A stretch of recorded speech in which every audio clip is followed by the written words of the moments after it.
तो hello dear student, welcome to my channel study class में आपका स्वागत है। तो इससे पिछले वाले वीडियो में क्वेश्चन नंबर 1 से 5 तक हम लोग कर चुके थे। तो जो स्टूडेंट का एग्जाम 20 जनवरी को होने वाला है, तो इसका एग्जाम सेक 2 यानी सेक 2 का एग्जाम जो कि डिजास्टर मैनेजमेंट है यानी आपदा प्रबंधन। तो जितने भी स्टूडेंट का 20 जनवरी वाला एग्जाम होने वाला है, जो वीडियो लिए उसके लिए इंपॉर्टेंट होने वाला है। इसलिए इस वीडियो को फुल वॉच करें और इससे पिछले वाले वीडियो को जरूर देखें, ताकि एक से क्वेश्चन नंबर 1 से हम लोग 5 तक उसी वीडियो में कर चुके हैं। तो उसके लिए आप वीडियो वेरी इंपॉर्टेंट होने वाला है। तो जो स्टूडेंट का एग्जाम 20 जनवरी को होने वाला है, सेमेस्टर 2 के सभी स्टूडेंट जिसका सेक में डिजास्टर मैनेजमेंट यानी आपदा प्रबंधन है, उसके लिए यह वीडियो वेरी इंपॉर्टेंट होने वाला है। तो चलिए क्वेश्चन नंबर हम लोग 6 से स्टार्ट करते हैं। उससे पिछले वाले वीडियो में क्वेश्चन नंबर 1 से 5 तक हम लोग कर चुके थे। अब हम लोग क्वेश्चन नंबर 6 को देखेंगे, 7 को देखेंगे, 8 को देखेंगे और 9 को देखेंगे। इस वीडियो में हम लोग क्वेश्चन नंबर 4 तक देखने वाले हैं। ठीक है, तो चलिए हम लोग देखते हैं। तो 6 क्वेश्चन है हमारा कि आपदा नियंत्रण में समाज की क्या भूमिका है। ठीक है, आपदा नियंत्रण में समाज की क्या भूमिका है। ठीक है, चलिए देखते हैं आपदा नियंत्रण में समाज की क्या भूमिका है। तो आपदा नियंत्रण में समाज की क्या भूमिका है। आपदा नियंत्रण यानी डिजास्टर कंट्रोल में समाज की यानी कम्युनिटी की भूमिका अत्यंत महत्वपूर्ण है, क्योंकि समुदाय के लोग ही सबसे पहले प्रभावित होती है। वे बचाव, राहत, पुनर्वास और जोखिम न्यूनीकरण के सक्रिय रहते हैं, जैसे तत्काल सहायता देना, समय सेवा करना और मानसिक स्वास्थ्य जैसे समर्थन देना, जागरूकता फैलाना और सरकारी प्रयासों में सहयोग करना, जिससे एक मजबूत और लचीली आपदा प्रबंधन में प्रणाली बनती है। आपदा नियंत्रण के विभिन्न चरणों से समाज की भूमिका है। पहला है हमारा आपदा से पूर्व, जो कि बिफोर डाइजेस्टर होता है हमारा। उसमें पहला पॉइंट है जागरूकता यानी जागरूकता और तैयारी यानी समुदाय के सदस्य स्थानीय जोखिम को समझते हुए प्रशिक्षण में भाग लेते हैं। दूसरा हमारा जोखिम न्यूनीकरण यानी वृक्षारोपण यानी प्लेटनेन प्लांट प्लांटेशन और सामुदायिक योजनाओं जैसे माध्यम से जोखिम कम करने में मदद करती है।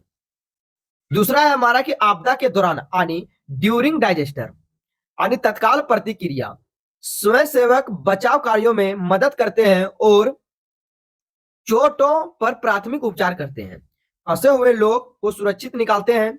दूसरा हमारा मानसिक और स्वास्थ्य सहायता है, जो कि सामाजिक कार्यरत और स्वयं सेवक आघात के प्रभावित लोगों को मनोवैज्ञानिक सहायता और भावनात्मक सहारा देते हैं।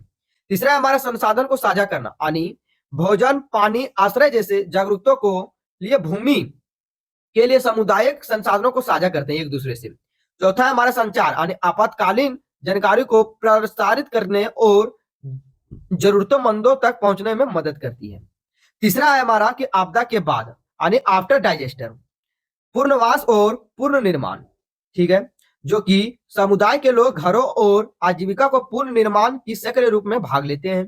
दूसरा है हमारा कि समन्वय, जो कि सरकारी और गैर सरकारी संगठनों के साथ मिलकर राहत कार्यों को सुचारू बनाते हैं। तीसरा है हमारा कि नीतिगत वकालत, जो कि कमजोरों वर्गों के लिए बेहतर नीतियों और सहायता की वकालत करते हैं। समाज की भूमिका में मुख्य पहलू, जो कि सामुदायिक लचीलापन यानी कम्युनिटी रेसिलेंस, जो कि एक दूसरे समर्थन करने के समुदाय की संकट को उबारने की एक क्षमता बढ़ाती है। दूसरा है हमारा स्वयं सेवकों की शक्ति यानी स्वयं सेवक कम तकनीकों की जरूरत वाले कार्यों और संभालकर पेशवारों को जटिल भूमिकाओं पर ध्यान केंद्रित करने के बाद मदद करती है। तीसरा और अंतिम पॉइंट रहा कि कमजोर वर्गों की सुरक्षा और सामाजिक कार्यरत सुनिश्चित करते हैं कि सबसे जरूरतमंद लोग जैसे बुजुर्ग, बच्चे और दिव्यांग जन पीछे ना छूटे। यार क्वेश्चन नंबर 6 का आंसर अब हम लोग क्वेश्चन नंबर 7 की ओर देखते हैं। तो क्वेश्चन नंबर 7 है हमारा कि आपदा प्रबंधन नीति क्या है। तो चलिए देखते हैं क्वेश्चन नंबर 7 को। आपदा प्रबंधन नीति, जो कि डिजास्टर मैनेजमेंट पॉलिसी है, एक राष्ट्रीय क्या है ढांचा है, जो आपदाओं से पहले रोकथाम की तैयारी और समन यानी मिटिगेशन, जो कि प्रतिक्रियाओं और पुनर्वास पर केंद्रित है, जिसका मुख्य लक्ष्य है आपदा रोधी, जो कि डिजास्टर रिले सैलेंट, जो कि भारत बनाना है, जो आपदा प्रबंधन अधिनियम 2005 पर आधारित है और राष्ट्रीय आपदा प्रबंधन अधिनियम यानी एनडीएमए द्वारा कार्यान्वित किया जाता है। यह नीति सभी स्तरों पर संस्थागत तंत्र स्थापित करती है, जिनमें ज्ञान और नवचारों, प्रौद्योगिकी और विकास योजना के साथ आपदा प्रबंधन को क्या एकीकृत किया जाता है, ताकि जान माल के नुकसान को कम किया जा सके और समाज के कमजोरों वर्गों में मदद की जा सके। इनके मुख्य उद्देश्य यानी की ऑब्जेक्टिव्स को देखते हैं। तो पहला है हमारा रोकथाम और तैयारी, जो कि सभी स्तरों पर रोकथाम और तैयारी की संस्कृति को बढ़ावा देना। दूसरा यानी समन यानी मिटिगेशन, जो कि प्रौद्योगिकी और पर्यावरण में स्थिरता पर आधारित उपायों को प्रोत्साहित करती है। तीसरा हमारा एकीकरण, जो कि आपदा प्रबंधन को विकास योजनाबद्ध प्रतिक्रियाओं से शामिल करना। चौथा है हमारा संस्थागत ढांचा, जो कि तकनीकी और कानूनी ढांचे पर नियामक वातावरण बनाना। पांचवा है हमारा कि पूर्वानुमान चेतावनी, जो कि बेहतर पूर्वानुमान और पूर्व चेतावनी प्रणाली से विकसित करना। छठा हमारा प्रतिक्रिया में और राहत यानी संवेदनशील दृष्टिकोण के साथ कुशल और प्रतिक्रिया और राहत सुनिश्चित करना। सातवां है हमारा पूर्ण निर्माण, जो कि पूर्ण निर्माण में आपदा प्रतिरोधी और संरचनाओं के अवसर के रूप में देखना यानी ब्लीड बैक बेटर होता है। इसकी संस्थागत ढांचा की बात करें यानी इंस्ट्रक्शनल फर्मवर्क की बात करें तो हमारा राष्ट्रीय स्तर की बात करें तो राष्ट्रीय स्तर प्रधानमंत्री की अध्यक्षता में राष्ट्रीय आपदा प्रबंधन अधिकरण। राज्य स्तर की बात करें तो मुख्यमंत्री की अध्यक्षता में आपदा प्रबंधन, और जिला स्तर में बात करें तो जिला आपदा प्रबंधन जो कि डीडीएम ये होता है।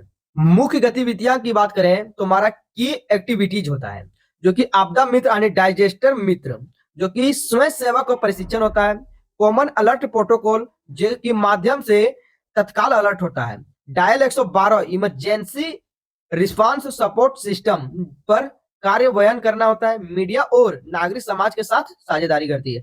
संक्षेप में भारत की आपदा प्रबंधन नीति एक बहुत ही आयामी और दृष्टिकोण अपनाती है, जो आपदाओं से पहले और बाद के सभी गतिविधियों को कवर करती है ताकि एक सुरक्षित और लचीला राष्ट्रीय बनाया जा सके। तो यार क्वेश्चन नंबर 7 के आंसर। अब हम लोग क्वेश्चन नंबर 8 की ओर देखते हैं। क्वेश्चन नंबर 8 है हमारा कि प्राकृतिक आपदाओं की संरचना की भूमिका के बारे में चर्चा करना है। तो चलिए देखते हैं हम लोग। प्राकृतिक आपदा संरचना जो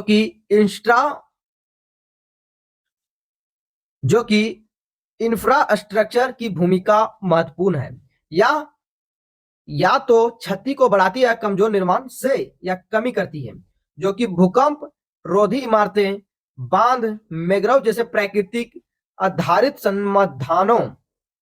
समाधानों से जिससे जीवन में संपत्ति की सुरक्षा होती है और आपदा प्रबंधन में मदद मिलती है, जैसे कि सुनामी से बचाव के लिए तटबंध या बाढ़ को रोकने वाली बांध है। संरचना भूमिका की बात करें यानी संरचना यानी प्रोटेक्शन।